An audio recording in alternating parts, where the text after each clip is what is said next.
കൊട്ടാര ചാലിയാർ പുഴയുടെ ഓരത്താണ് നിൽക്കുന്നത്. പോത്തുകല്ല് അങ്ങാടിയിൽ, പോത്തുകല്ല് അങ്ങാടിയോട് ചേർന്ന് ഉള്ള ഒരു സ്ഥലമാണ് ഈ ചാലിയാർ പുഴ ഒഴുകുന്നത്. പോത്തുകല്ലിന് ഏകദേശം ഒരു 100-200 മീറ്റർ റോഡിന് മാത്രം അകലത്തിലാണ്.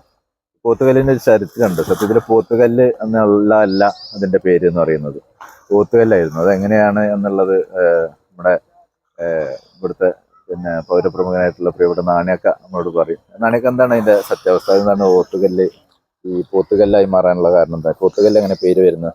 പോത്തുകല്ല് പറഞ്ഞാൽ ഇവിടെ കാലങ്ങളായിട്ട് ഇവിടെ ഈ കാട്ടിലെ മരങ്ങളും മുളകളും ഒക്കെ വലിച്ചു കൊണ്ടുവന്ന കുറെ നിലമ്പൂരിൽ നിന്ന് കുറെ ആൾക്കാർ വരും. ആ ആൾക്കാർക്കുള്ള പണി വൈകുന്നേരം, ചിലപ്പോൾ ഉച്ചക്കായാലും രാവിലെ ആയാലും വൈകുന്നേരം ആയാലും ഇവർ വരുമ്പോൾ ഓരോ അത്താണികളുണ്ട്. അപ്പോൾ ഇവിടെ കുറച്ചാണ് പട്ടിണിപ്പാറ എന്ന് പറയാം.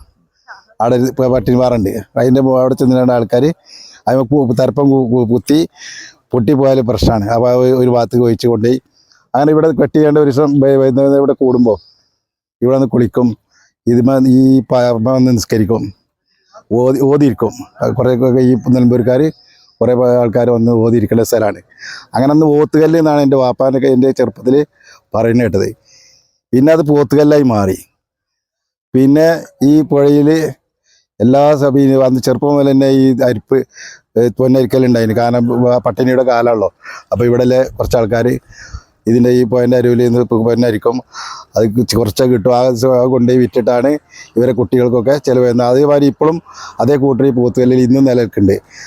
ഒരു താൽക്കാലിക പാലം ഇവിടെ ഉണ്ടാക്കിയിട്ടുണ്ട്. ഇപ്പോൾ പുതിയ മെമ്പർമാരൊക്കെ വന്ന സമയത്ത് എല്ലാവരും കൂടെ മുൻകൈയെടുത്ത് നാട്ടുകാരുടെ സഹായത്തോടെ ഒരു താൽക്കാലിക പാലം ഭൂദാനം ഈ വെള്ളിലമാട് പോത്തുകല്ലുമായിട്ട് ബന്ധപ്പെടുന്ന ഒരു 100-200 മീറ്ററിൻ്റെ ഉള്ളിൽ വെള്ളിലമാട് ഭൂദാനത്തുള്ള ആളുകൾക്ക് പോത്തുകല്ല് അങ്ങാടി ടച്ച് ചെയ്യാൻ വേണ്ടിയിട്ട് ഒരു പാലം ഉണ്ടാക്കിയിട്ടുണ്ട്.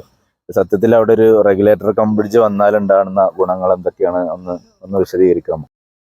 ഇവിടെ മഴക്കാലം കഴിഞ്ഞ് കഴിഞ്ഞാൽ പിന്നെ അക്കരയുള്ളവർക്കൊക്കെ വരണമെങ്കിലൊക്കെ ഇവിടെ അക്കരക്ക് പോകണമെങ്കിലും ഇതേമാതിരി ചെറിയ പാലങ്ങൾ നമ്മളെ നാട്ടുകാർ കൂടി കെട്ടലാണ്.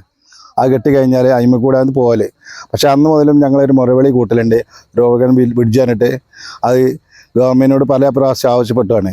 പക്ഷെ അതിൻ്റെ സർവേ കഴിഞ്ഞിരുന്നു. അന്ന് സർവേ നോക്കി പറഞ്ഞു പോയി. അത് ഇതുവരെ നടന്നില്ല. അത് വന്നിട്ടുണ്ടെങ്കിൽ ഈ പിന്നെ ശാന്തിഗ്രാം, അതുപോലെ തന്നെ ഇവിടെ കാവളപ്പാറ, ഭൂദാനം, ഇങ്ങനെ ഈ സ്ഥലങ്ങൾക്കൊക്കെ ആൾക്കാർക്ക് ആയിരക്കണക്കിന് ആൾക്കാർ അങ്ങോട്ടും ഇങ്ങോട്ടും പോകുന്നത്. അതുകൊണ്ട് പോത്തല്ലിലാണ് ഇവർക്ക് ബന്ധപ്പെടേണ്ടത്. ഇവിടെ പിന്നെ ഹൈസ്കൂളിൽ പോകണമെങ്കിലും, അതുപോലെ തന്നെ ഹോസ്പിറ്റലിൽ പോകണമെങ്കിലും, പിന്നെ ഇവിടെ ഈ വില്ലേജ്, ബാങ്കുകൾ, ഇതൊക്കെ ഇവിടെ പഞ്ചായത്ത്, ഇവിടെ എല്ലാം ഇവർക്ക് എളുപ്പം എത്തുന്ന ഒരു വഴിയാണിത്. അതിനു വേണ്ടി ഇപ്പോൾ നാട്ടുകാർ കൂടിയാണ്ട് ഇപ്പോൾ എല്ലാ വർഷവും ഇതുപോലെ പാലം ഉണ്ടാക്കും. ഒരു 4 വർഷമായിട്ട് ഉണ്ടാക്കിയിട്ടില്ല. കാരണം അതിന് അന്നത്തെ ആൾക്കാർ ഇപ്പോൾ പുതിയ നമ്മളെ മെമ്പർമാരെ കൂടി നാട്ടുകാരും കൂടി പുതിയൊരു പാലം പണിതു. അതിന് കൂടെ ഇപ്പോൾ എല്ലാവർക്കും സന്തോഷത്തോടു കൂടിയാണ് പോകുന്നത്. ഇപ്പോൾ ഒരു എല്ലാവർക്കും നല്ലൊരു സംതൃപ്തിയാണ് ഇതിൽ. അപ്പോൾ ഞങ്ങളുടെ ആവശ്യം ഇതാണ്, ഇവിടെ ഒരു ഓപ്പർക്കരം ബ്രിഡ്ജ് കണ്ടിട്ടുള്ളൊരു പാലം അത് എങ്ങനെയെങ്കിലും ഒന്ന് ഇവിടെ നടത്തി തന്നാൽ വളരെയധികം നന്നായിരുന്നു. എല്ലാവരും ബുദ്ധിമുട്ടിൽ നിന്നും ഒഴിവാകുകയും ചെയ്യും. നാടിൻ്റെ മൊത്തത്തിലുള്ള ഒരു ആവശ്യമാണ് ഇവിടെ ഈ റെഗുലേറ്റർ കം ബ്രിഡ്ജ് വരിക എന്നുള്ളത്.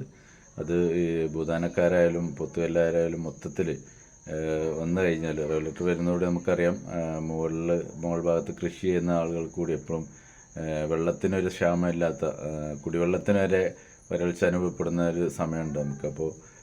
അതില്ലാത്തൊരു സന്ദർഭം ഉണ്ടാവും.